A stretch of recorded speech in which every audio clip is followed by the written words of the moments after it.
एकदम खुला। हाँ गलवा गोल गोल गुलगुल्ला भौजी हो गई एकदम खुला। गलवा गोल गोल गुलगुल्ला भौजी हो गई एकदम खुला। वीडियो बनवाई के चक्कर में इज्जत बाँचे लागिन, खोल खोल के नाचे लागिन ना। वीडियो बनवाई के चक्कर में इज्जत बाँचे लागिन, खोल खोल के नाचे लागिन ना।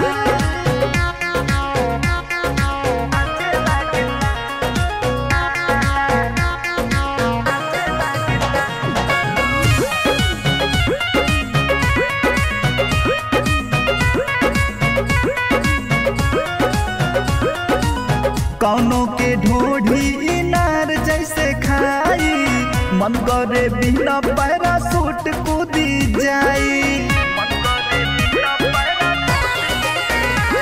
हो कौनों के ढोढ़ी इनार जैसे खाई, मन करे बिना पैरासूट कूदी जाई। कमरिया उत्तर दक्षिण झटक झटक के भांचे लागिन, कूद कूद के नाचे लागिन ना। वीडियो बनवाई के चक्कर में इज्जत बाँचे लागिन, खोल खोल के नाचे लागिन ना।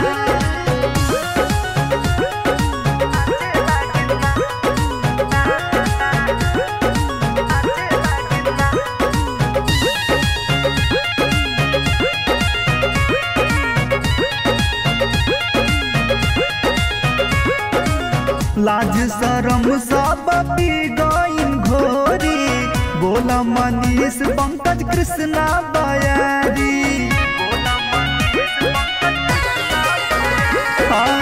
लाज शरम सब पी गईन घोरी, बोला मनीष पंकज कृष्णा बयारी। देखा बड़किन के चक्कर में छोटकिन खाचे लागिन, खोल खोल के नाचे लागिन ना। वीडियो बनवाई के चक्कर में इज्जत बाँचे लागिन।